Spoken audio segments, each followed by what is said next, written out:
అమరావతి నమో నమః. అమరావతి నమో నమః. అమరావతి నమో నమః. వేదిక మీద ఉన్న ఆర్కిటెక్ట్ ఆఫ్ మోడర్న్ భారత్ గౌరవ ప్రధానమంత్రి నరేంద్ర మోడీ గారికి, మన పేదల నాయకుడు గౌరవ ముఖ్యమంత్రి చంద్రబాబు నాయుడు గారికి, నా అన్న గౌరవ ఉప ముఖ్యమంత్రి పవన్ అన్నకి, వేదిక పైన ఉన్న ఇతర గౌరవ పెద్దలకు, ప్రాణాలు సైతం లెక్క చేయకుండా అమరావతి కోసం పోరాడిన రైతులకు, ప్రజలకు నా హృదయపూర్వక నమస్కారాలు. ముందుగా పహల్గామ్ ఉగ్రవాద దాడిలో చనిపోయిన వారికి నేను నివాళులర్పిస్తున్నా. ఉగ్రవాదుల దాడిలో చనిపోయిన వారి కుటుంబానికి దేశం మొత్తం అండగా నిలబడుతుంది.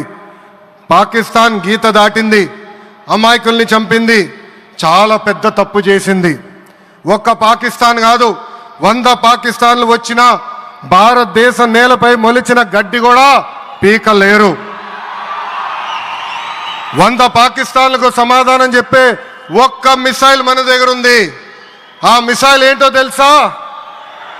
నమో గౌరవ ప్రధానమంత్రి నరేంద్ర మోడీ గారు. సింహం ముందల ఆటలు ఆడకూడదు, ఆడితే ఏమవుతుంది? మన సింహం నమో కొట్టే దెబ్బకి వరల్డ్ మ్యాప్లోనే పాకిస్తాన్ అని మిస్సింగ్ రావటం ఖాయం. ఈరోజు పాకిస్తాన్ ఆర్మీలో పనిచేసేవారు కొంతమంది రాజీనామా చేశారు, కొంతమంది సెలవులు పెట్టిపోయారు. దట్ ఈస్ మన నమో. నమో కొట్టే దెబ్బకి పాకిస్తాన్ దిమ్మ తిరుగుతాం ఖాయం.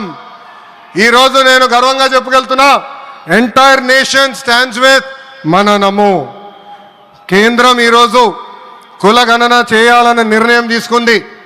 ఇది ఒక నిర్ణయం కాదు, ఇది ఒక సంచలనం. Wear others hesitated for decades, Namo acted, rewriting history with courage. True to his commitment to empower the marginalized and deprived, Namo's bold stroke will deliver social justice in its truest form. నమో గారికి ఆంధ్రప్రదేశ్ అన్న, అమరావతి అన్న ఎంతో ప్రేమ. ఇప్పుడు ఆయన ఢిల్లీలో ఎంత బిజీగా ఉన్నారో మనందరూ తెలుసు. ఆయన ఈ కార్యక్రమానికి వచ్చారు. ప్రధాని నమో గారు ఆంధ్రప్రదేశ్ కోరిన అన్ని కోరికలు తీరుస్తున్నారు. మొన్నే విశాఖపట్నానికి వచ్చి railway zone, NTPC green project, Nakkapalli bulk drug పార్క్కి నిధులు కేటాయించారు. ఏకంగా విశాఖపట్నం ఉక్కు ఫ్యాక్టరీని కాపాడారు. ఇప్పుడు అమరావతికి వచ్చి నిధులే కాదు, పనులు కూడా ప్రారంభించబోతున్నారు. మనం ఒకసారి గతం కూడా గుర్తు చేసుకోవాలి. 2014లో రాష్ట్ర విభజన జరిగింది. కట్టుబట్టలతో మెడబట్టి మన బయటికి గెంటేశారు. ఎక్కడి నుంచి పరిపాలించాలో తెలియని పరిస్థితి. కానీ మన సిబిఎన్ గారికి సంక్షోభాలు కొత్త కాదు. ఒక పక్కన సంక్షేమం, మరో పక్కన అభివృద్ధి చేసి చూపించారు. అందరి ఆమోదం తెలిపిన తర్వాతనే అమరావతి రాజధానిగా ప్రకటించారు. రైతులు చేసిన త్యాగం వల్ల ఈరోజు అమరావతి ఏర్పడింది. ఒకే రాజధాని, అభివృద్ధి వికేంద్రీకరణ అనే ఎజెండాతో మన ప్రభుత్వం ముందరికెళ్ళింది. రాయలసీమను ఎలక్ట్రానిక్స్, ఆటోమోటివ్, రెన్యూవబుల్ ఎనర్జీ హబ్గా తయారు చేశాం. గోదావరి జిల్లాలో ఆక్వాని పెద్ద ఎత్తున ప్రోత్సహించాం. ఉత్తరాంధ్రలో ఐటీ, ఫార్మా కంపెనీలు కూడా ఆనాడు మనం తీసుకొచ్చాం. కానీ 2019 నుంచి 24 వరకు విధ్వంస పాలన మనం చూసాం. మన సిబిఎన్ పై ఉన్న వ్యక్తిగత కక్షతో అమరావతిని చంపేయాలని చూశారు. ఒక్క ఇటుక కూడా పెట్టకుండా 3 రాజధానులంటూ 5 సంవత్సరాలు గడిపేశారు. 8 ఏళ్ల పిల్లోడి దగ్గర నుంచి 80 సంవత్సరాల వృద్ధుడి వరకు జై అమరావతి అంటూ జెండా బతుకుని రోడ్డు పైకి వచ్చి ధర్నాలు చేస్తాం, పోరాటాలు చేస్తాం, మనందరం చూసాం. జై అమరావతి అన్నందుకు రైతులకి సంఖ్యలు వేశారు. జై అమరావతి అన్నందుకు మహిళా రైతుల్ని పోలీస్ బూటులతో తన్నిచ్చారు. జై అమరావతి అన్నందుకు రైతుల్ని ఏకంగా పేడ్ ఆర్టిస్టులు అన్నారు. ఎన్ని అరాచకాలు చేసినా అమరావతి రైతులు తగ్గేదే లేదన్నారు. 1631 రోజుల పాటు అమరావతి ఉద్యమం కొనసాగింది. 2070 మంది రైతులు చనిపోయారు. సుమారుగా 3000 మంది రైతుల పైన ఆనాటి ప్రభుత్వం దొంగ కేసులు పెట్టింది. ఎన్ని కుట్రలు చేసినా జై అమరావతి అన్న నినాదం ఆ శంకుస్థాపన చేసింది ఎవరు? మన నమో శంకుస్థాపన చేసిన అమరావతి ఆపే దమ్ము ఎవరికి లేదు. 1631 రోజుల పాటు పోరాడి అమరావతిని నిలబెట్టిన రైతులకి నేను ఈరోజు శిరస్సు వంచి నమస్కరిస్తున్నాను. ప్రధాని నమో గారి చేతి మీదుగా అమరావతి పనులు తిరిగి ప్రారంభం అవుతున్నాయి.